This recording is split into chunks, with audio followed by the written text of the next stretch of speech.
Today is September 8th, 2022.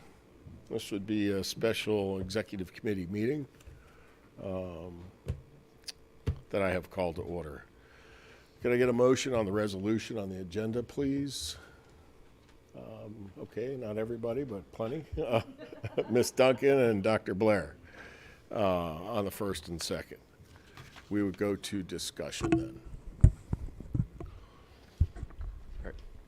Mr. Chairman, you want me to tee this up? Yes. And then we can have our guest run through his presentation. Board members, if you've got your iPads in front of you, if you want to refresh, you'll find the presentation that Mr. Miller is going to give in your either your executive committee folder or your county board meeting packet folder on your iPads.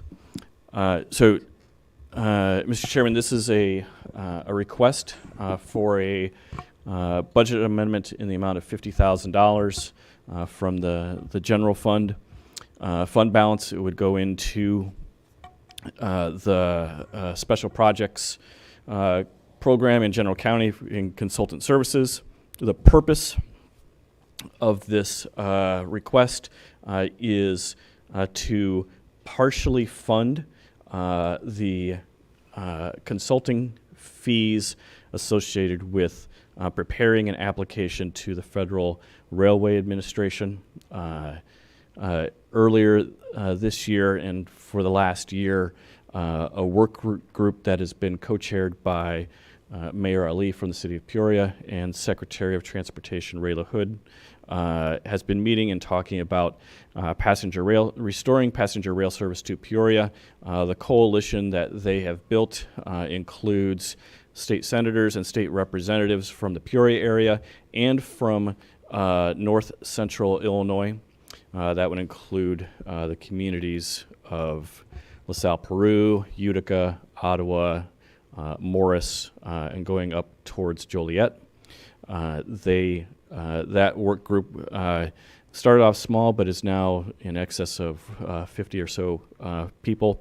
It has peers of yourself, Mr. Chairman, from some of those counties. It has mayors from those smaller communities, along with those state legislators. It has chambers of commerce folks. It has regional council of government folks. It has state DOT personnel and a whole host of other folks that are on that work group. Earlier this year, the city performed an initial feasibility study to determine just how feasible the restoration of passenger rail service might be. They also conducted a survey of ridership along that route. And along that route, Mr. Miller can go into more detail. They found that there was an overwhelming amount of support for potential riders.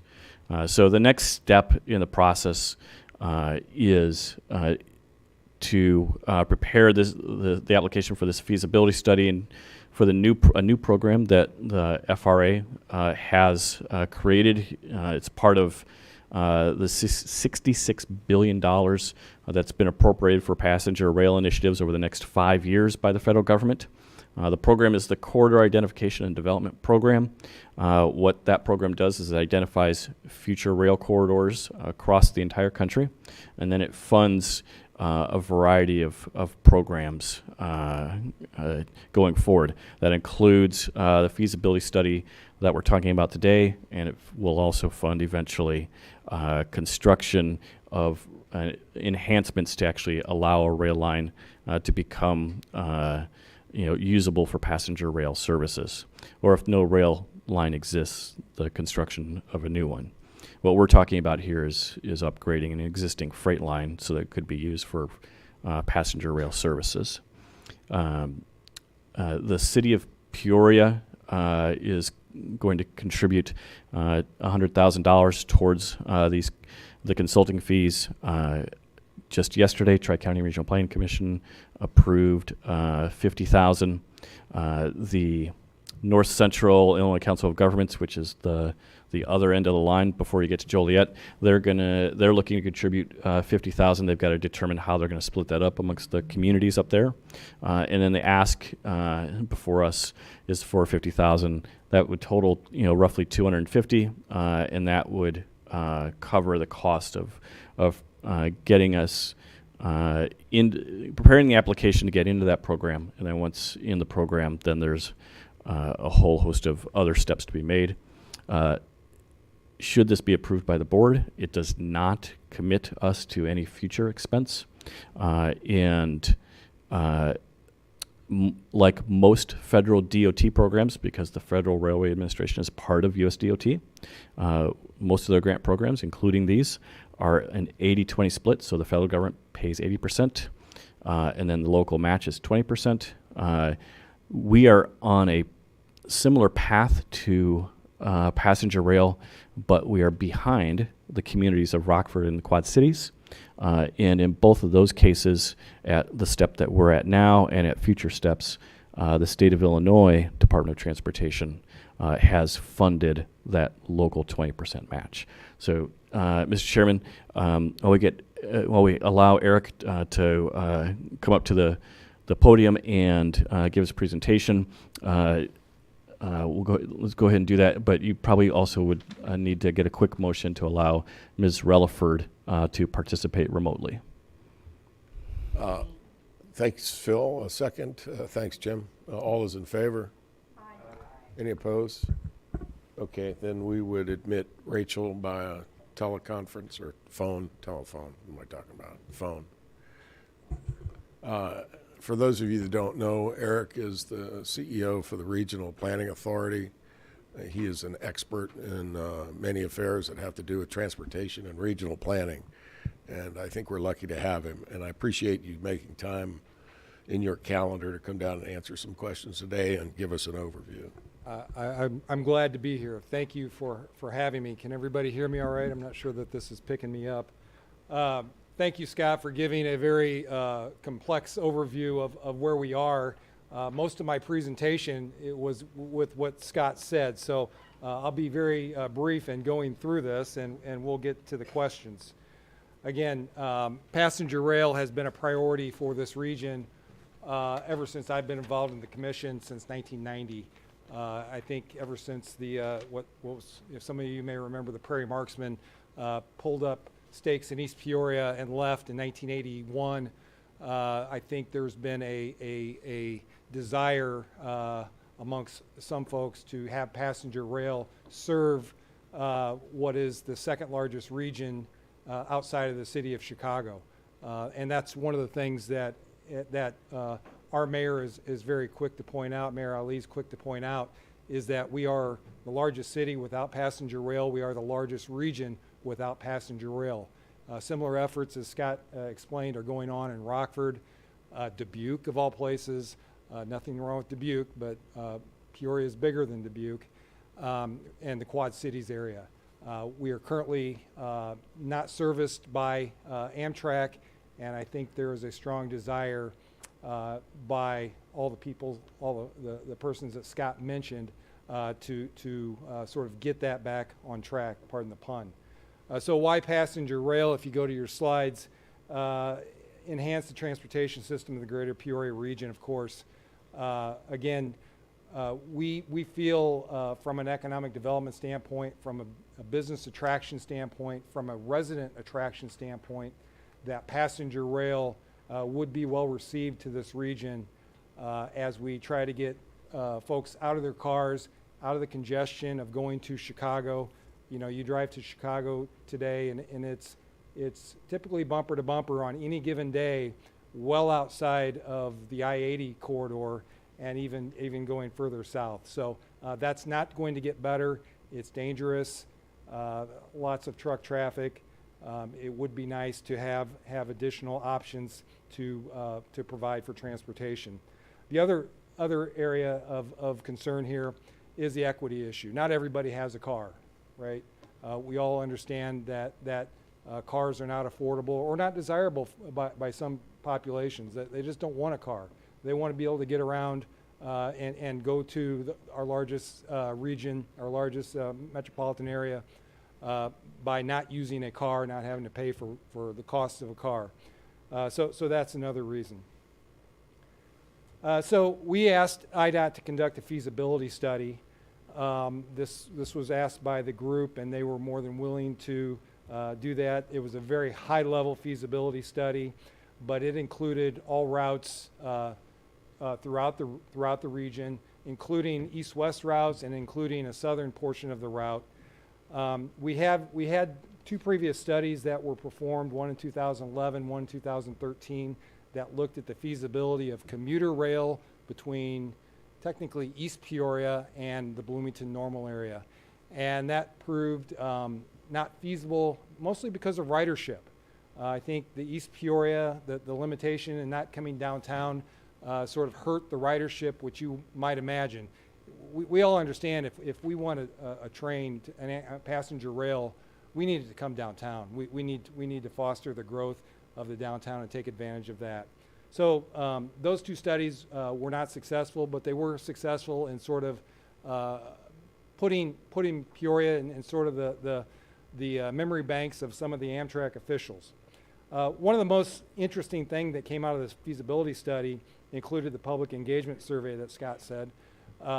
30,000 people responded, which is almost unheard of in terms of surveys.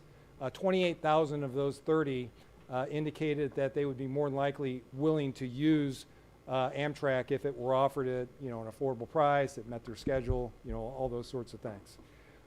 So the study was completed last July. This is the route that the consultants came back to as probably the most feasible route, the easiest way to get from here to the Chicago region using the old Rock Island line. They proposed 5 stops, including LaSalle, Peru, Morris, Joliet, and this would go to Union Station in Chicago. So it would be roughly on the west side of the river using the old Rock Island line, the Rock Island Rocket line, if you remember that. It did include high-level cost estimates. Those high-level cost estimates with a 40% contingency, so they very generous and very conservative in their estimates, $2.5 billion. That's a lot of money, but if you upgrade so many miles of tracks, you look at every structure, you look at every grade crossing, those things add up. So the next steps included identifying a lead agency, identifying some of the grant applications that were possible, and also including a phase 1 report that still is yet to be done. In the meantime, the city of Peoria, through some tri-county money, did a station selection study, and there was 3 studies or sites studied. 1, the current post office, 2, the river station, and 3, the location of the Gateway building. They've eliminated the river station, but are still awaiting some of the economic results from the old post office or the current post office, as well as a location near the Gateway building. To be clear, this wouldn't be in the Gateway building. It would most likely be across the street in the Caterpillar parking lot of the Gateway, next to the Gateway building. So that study has been completed and still awaiting sort of final adoption by the city and talking with developers and things like that. So why is this feasible now when it wasn't feasible, as little as 10 years ago? Well, money. And if Secretary LaHood was here, he would say the money is totally different now. With the passage of the IIJA, or the Bipartisan Infrastructure Law, the new transportation bill, $1 trillion has been dedicated to transportation. Scott mentioned $66 billion of that is going towards rail projects. Never, when Amtrak was created in 1970, there wasn't even close to that amount of money. So this is a new beginning in terms of passenger rail. And if we have a desire to have passenger rail to the region, this is our ticket here. This is the only way we're going to get there. Because if we miss this opportunity, The future probably won't include that much money for passenger rail. We just don't know. But on top of that, a lot of these funds are competitive. Our region needs to be competitive amongst other regions to apply for these funds, and that's what we're trying to do, is put the Peoria story in front of as many people to try to tell a compelling story. This is sort of just a bar graph of how the money's split up. Most of it's in roads and bridges, but there is a fair amount in passenger and freight rail. So I mentioned the discretionary programs. In fact, there are 2 discretionary programs, and these what we call NOFOs, Notice of Funding Opportunity, keep popping up, and we've identified not only the Corridor Identification Development Program that we're asking for funds to complete the study for the consultant. Another program has just came out last Friday called the Consolidated Rail Infrastructure and Safety Improvement Program. These studies are very close in terms of what they're required. So our consultant will be filling out both applications for this, and they're just not filling out an application. They're augmenting the studies that were done at the preliminary level, and further enhancing those and collecting more data. We've got to do economic studies. We've got to do cost-benefit analysis, and to be competitive at this level, those have to be fully fleshed out. Therefore, sort of the high consultant cost price of this. Now, again, that's an estimate. We don't know what the final price is going to be, but we want to give ourselves the best shot at completing these studies and giving the consultant as much time and effort or leeway to get as much information as possible to fill these out as completely as possible. Again, so there's the next steps. Scott already mentioned sort of the requests that have gone out. Our partners in the North Central area couldn't be more supportive of this. We do not view this anymore as a Peoria-only project. This is a Central Illinois, truly Central Illinois project, including those partners in the North Central region that have been desiring this service as well. So we are not alone here. We've got other funding partners with us, and as Scott mentioned also, we're not here to say that we're hopeful that IDOT will take the leadership in future studies, as well as meeting sort of the non-federal sponsorship of further applications. So I'd be glad to answer any questions. I know that's sometimes some of that's duplicative. But Thank you. Thank you, Eric. If you'll Yes. stay where you are, well, maybe we can get some questions. I'll go to Dr. Blair. Welcome, Dr. Blair. Thank you. I personally would love to have a Peoria to Chicago rail. That is not me doing that, I swear. As if I'm going to Chicago right now, I drive to Normal and take the train up. But I did have a couple questions. Do we know how we're going to cross the river? Is there a rail bridge?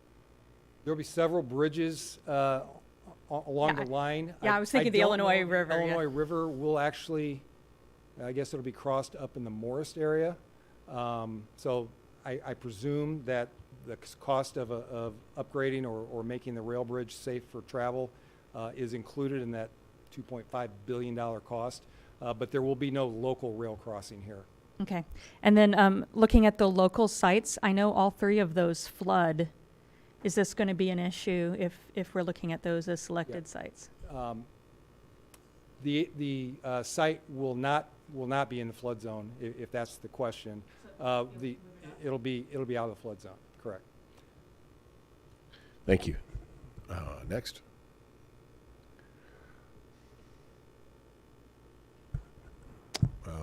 Mr. Ricker, then Mr. Elsasser. Yeah, Eric, thanks for the kind of the overview. I do have a few questions, maybe initially around the scope, make sure I have a clear understanding, maybe some of my peer board members of, I think you articulated, Mr. Sorrell articulated that this will be built on a freight rail line type of structure, not a high-speed rail line like a lot of other communities throughout the U.S. are looking at or that we see in other countries. Is that inaccurate. It'll be on a lower speed It's freight. our understanding that the level of service will be 80 miles per hour. That's the design level. That would be the At max. this point, yes, But okay. yes. So it'll be high sharing. speed sort of defined by the user here. 80 miles an hour is what we were told was the limit of what we could expect. Okay, just for clarification, because I've seen some write-ups in newspaper articles, publications, and in conversations that we use high speed, and again, my perception of high speed and this are different. This would be on the existing freight corridor. The existing freight Okay. corridor would be brought up to the 80 mile an hour standard. Would we still share this corridor with freight transport? It would be shared, yes, with the Okay. Iowa Interstate and the CSX. So, but the new construction would have to be built to a freight level construction. The road beds and the rail beds would have to accommodate freight, not just They'd passenger accommodate rail. both. Both. Yes. But there's an additional cost because freight construction is usually a lot higher cost per mile than a passenger. Right. I'm not a rail engineer, so I'm That's- going to trust your Sure. your judgment on that. I guess, so I just wanted to be clear because, again, there's a lot of things in the marketplace talking about high speed. We have high-speed rail being developed in Texas. There's some in California, and there's other areas. So this is a different solution, as long as we're clear with people. The next is, as sustainability, environmental impact is critical, will this be a carbon-free train, meaning electric versus diesel or fossil fuel? So in 10 years from now, with the proposed timeline, we don't bump into government mandates that would say, yeah, this is all great, but, because I've seen Amtrak write up, Amtrak's done a lot of great things to improve their sustainability, decarbonizing, going to electric, in their words. So are we proposing this to be an electric train supported or a diesel? I think at this point it's designed to be a diesel train set, but once we get to the point, and again, from the timeline perspective, if we started today, had all the funding, it would still take 10 years, perhaps, to get everything lined up to actually have passengers on a train. But I think at this point, they are designing everything with sort of today's standards in mind, and then would upgrade as the standards change. Okay, I call that out only because the high visibility and impact of environment sustainability, 10 years from now, a lot of states, areas are trying to go carbon emission free on automobiles, or new cars will not be sold with internal combustion engines and such. I want to be cautious that we don't build a system 10 years from now that is not feasible to operate. So I put that out there as an observation, not asking you the answer. I'm just want to make that public. Also, I guess with the scope of high-speed rail initiatives, and I know in the state of Illinois there's been discussions and there's groups trying to put high-speed rail from Chicago to St. Louis and other directions. It seems like it'd be a better alignment if we aligned with a future looking to say, let's take our lobby efforts and our efforts, try to align to have a high-speed rail that would go from Chicago through Peoria to St. Louis and others where we're part of a main line versus a point-to-point rail system. So those are some general, and then I guess the question is, the connection from Peoria goes to Joliet and that $2.5 billion. Can you maybe articulate from Joliet to Union Station? What's the plan, or how does that, who funds that, and is there something already there that we just link to, or is there a new? There's existing rail lines now. The city of Chicago is making modifications to all around Union Station to accommodate future growth, but that would not be part of our scope. Our scope would end sort of at Joliet. But we would be able to connect to an Yes. existing line to make it a complete connection. Right. Correct. Okay. The one thing I failed to mention, and maybe I did mention it, but I want to restate this again, is that as part of the study, our plan has been adopted into the state rail plan, and that's a huge step to sort of get the state backing and to get sort of IDOT and the state involved with not only future funding steps, but future planning steps and coordination. Okay. Well, and then I've just got a couple questions around funding, and I'll stop. But so walking through the funding, the first piece of this puzzle right now is the ask for the corridor identification and development grant, or the program, asking for that grant to do the feasibility study. And then if that's approved, the FRA will do a feasibility study, correct? That's correct. It'll be what's called a service development plan. Yes. The service development plan, we're not sure of a cost associated with that, but once the service development plan is created, we get on the list or the pipeline of future projects to be considered as new service becomes available. Okay. All right. I'll pause with my questions, let others have opportunity. Thank you. Mr. Elsesser? When you did your survey, did you ask the people how they felt about, or whether they would use high-speed rail or just rail, passenger rail to Chicago? I think the consultants were very clear that high-speed rail is not there's a very big difference, as we were just talking about, with high-speed rail and traditional passenger rail. The question was framed as passenger rail. Okay. Okay, and then earlier I missed it there. What was the name of the train company that decided to shut down, several years ago? I used to know it as the Rocket, but you mentioned another name.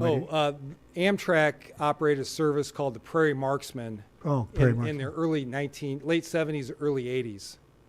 So is that the same thing as the Rocket then, or? It is not. It used the TP&W line out of East Peoria and went west to Chenoa, and then got on the East of 55 east of corridor, Chenoa. or east. I'm sorry. That's okay. Yes. I'm a farmer, so I'm always thinking about directions. So that's okay. So they went east of Chenoa, and the Rocket went from where did it was downtown somewhere? The Rocket went along this corridor. The Rocket was using the same corridor that we're proposing. And I talked to some people that have been around for quite a while today to ask them why it shut down, and they all said, well, they assumed because there was not enough demand. But that's correct. Is that accurate? Or? Yes, that's correct. 'Cause I just remember sending my brother Steve away when he went to the Army. They put him on the Rocket, so kind of sticks in your mind. Thank you. Sure. Mr. Fennell? Yeah, this goes right through Chillicothe, and we have an agreement with the freight rail that they don't go over 10 mile an hour through the city of Chillicothe. Is similar going to be with this particular train? And how many cars would this be? Freight train might be 100 cars. Right. Passenger rail lines, if you see them, on the interstate or whatever, no more than 3 or 4 cars. I'm sure they would adjust the number of cars to demand. That's a long way down the line, and when we talk about speed, I wish we were there to talk about the speed through communities, but I'm sure similar agreements would be in force. Who else did I see? Mr. Ricker, did you have more questions? Mr. Dillon? Eric, I know that you approved it the other day at your meeting. So that was a unanimous vote from representatives from Woodford, Tazewell, and Peoria County? That's correct. It was, just to be clear, it was the Metropolitan Planning Organization Board, the board that's in charge of transportation planning for the region. Now it's called the Tri-County Regional Planning Commission, and mostly made up of mayors throughout the urbanized area and 2 representatives from each county. Unanimous support from all those representatives. Well, I just want to thank you. Too many times people bury their heads in the sand and don't see bigger pictures or have vision.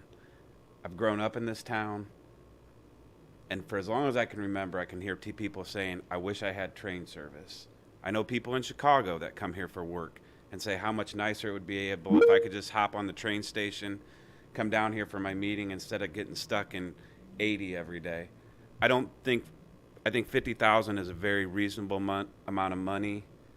I don't necessarily even consider this a vote for me today.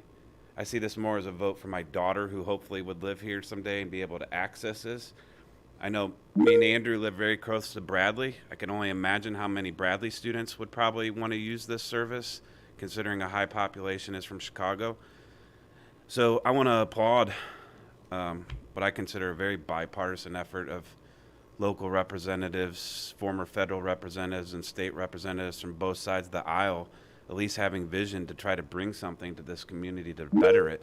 So I hope this passes with a lot of support tonight, and at least puts us in the one step. It doesn't guarantee us anything, but it puts us one step. And I remember the study, when past studies, the DOT came back and said, get a bus.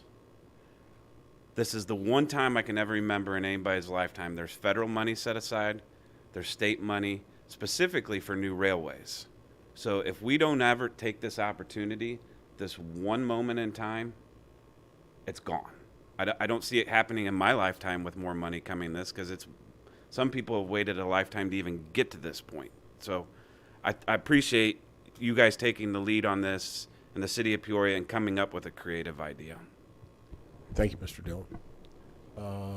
Ms. Groves, Allison, Mr. Renault. Am I correct that we're the only city of our size in Illinois that does not have passenger rail? Do you happen to know? That's correct. That is correct. Yes. Okay. So I just wanted to point out the economic benefits that have been proven through the test of time. Access and transportation is a big deal for a community.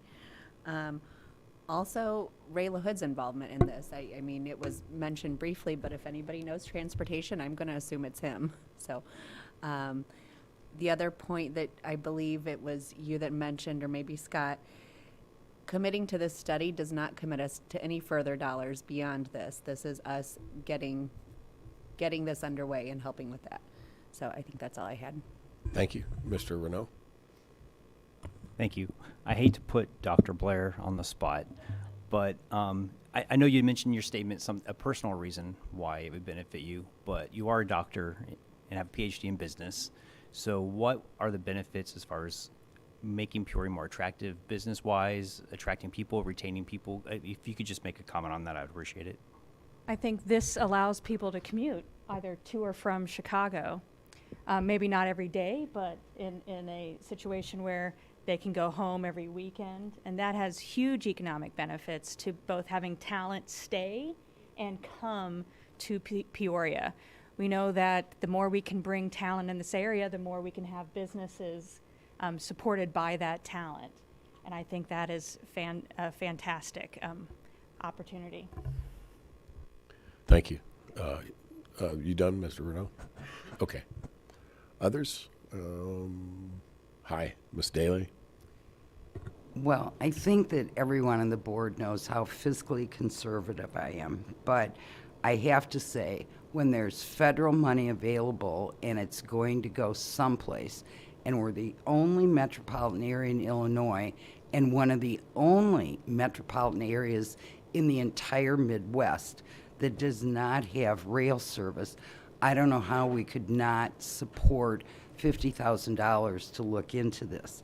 Additionally, when I learned that Quincy, which has a population of 40,000 people, 1/3 of what Peoria has 2 trains to Chicago a day, and that is a 4.5-hour trip, and they are doing fine with that schedule and filling those trains. This, as I understand, would be maybe a 2.5-hour trip or 3.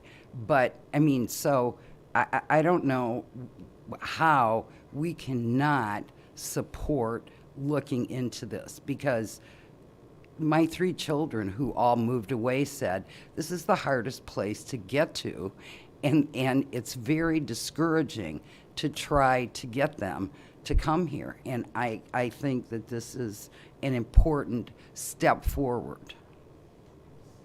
Thank you, Ms. Daly. Others? Mr. Windish? Is there any other counties putting funds into this, or is it all cities? I think a request has gone to LaSalle County Board. I'm not sure about Marshall County, but we're letting the North Central Regional Government Council of Governments do the coordination of those requests.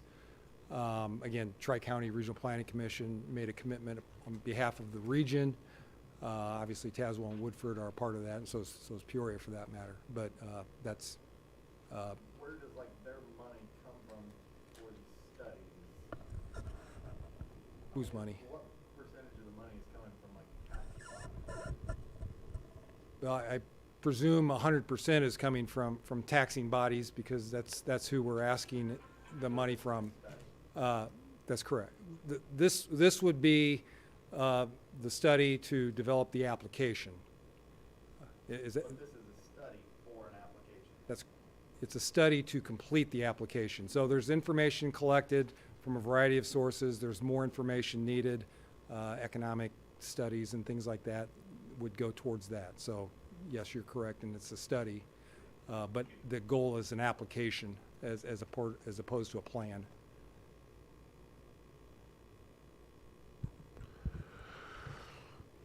Mr. Rosenbaum? What's the cost of this application? 250,000? Or is it more than that? No, it is no more than that. That's a very conservative estimate that's given to us by the same consultant that completed the feasibility study. So that's a very conservative estimate.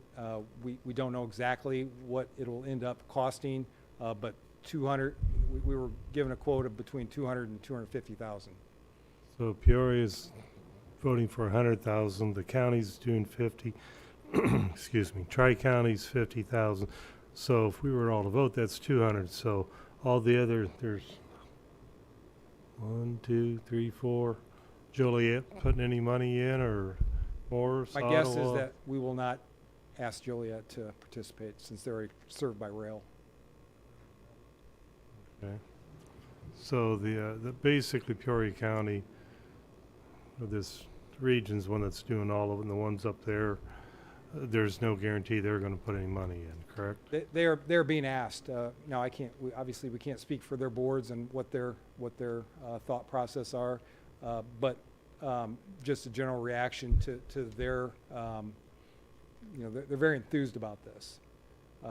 Again, they've more than doubled the size of our planning committee, and have shown great support, and has indicated that they would come up with something. Now, again, we're just trying to go around and pass the hat around to see how much we can get, but we're not going to say no to an offer.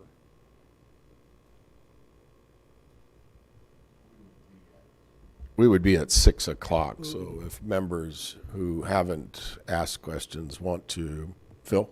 I'd hold my comment if you want me to until our regular meeting, but having been one that grew up riding the rocket when it was here in Peoria, loved it and so forth, and saw the good things about it when I could get to the big city and see sights, as well as a lot of entertainment and so forth that I would not get here. Like I'd even watch the Cubs and the White Sox, even though I was a Philly fan, but I usually try to make certain that when the Phillies were in Chicago, I'd get to Wrigley Field to watch my Phillies.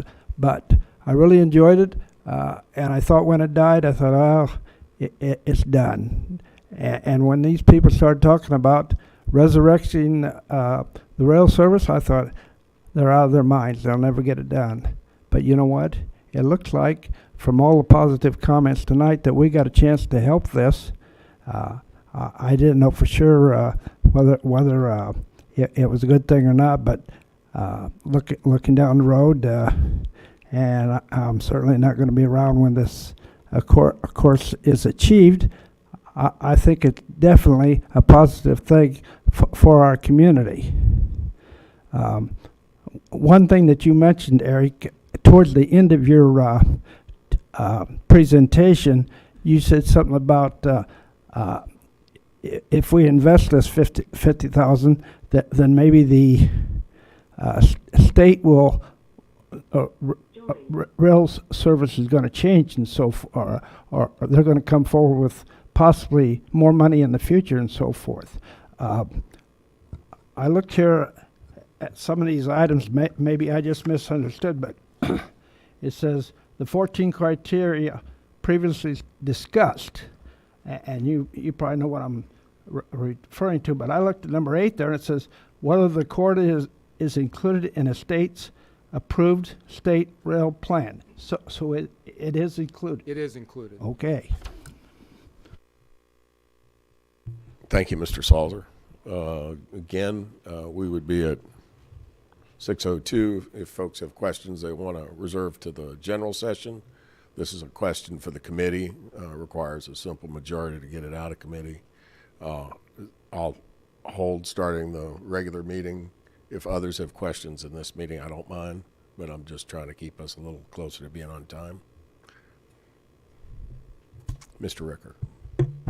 Thank you. I'll just make one more comment, and I'm Sure. save my other comments. But at this point, after spending time with my constituents in district and studying this, concern is that the scope is for a generation of a train and rail line that's out of date. I'll just be nice and say that. We're going to put a diesel engine on a train that 10 years from now that probably won't even meet mandates. So that's, I think the scope of what the project is missing. I'd ask to look back and understand where this really fits in. So in 2032, it actually is viable. So that's the first. The second is the unknown of the local match. You mentioned it's competitive, meaning, and I've read a lot of articles and such, that competitive means local matches, minimum's 20, but communities who want to have attention may have to say, I'll step up to get 30 or 35%. And the commitment for our county, potential commitment down the road, could be very, very significant. And to me, that unknown is another challenge I have. So with that, not against rail, not against transportation, but the proposal here doesn't pass what I would expect. So I will be a no. Thank you. Thank you, Mr. Ricker. Anyone else in committee? All right, I'm going to go ahead and ask all in favor of the resolution to please say aye. Aye.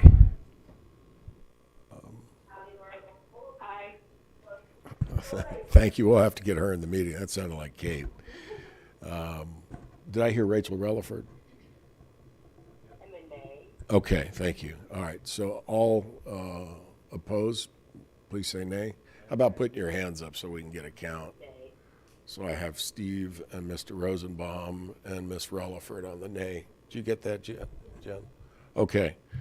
There's no other miscellaneous business for the committee. I'm going to go ahead and adjourn. And if the members are all ready to start the regular meeting, I'll call it to order. If anybody needs to go to the restroom, put your hand up. All right. We'll give Dr. Blair a comfort break.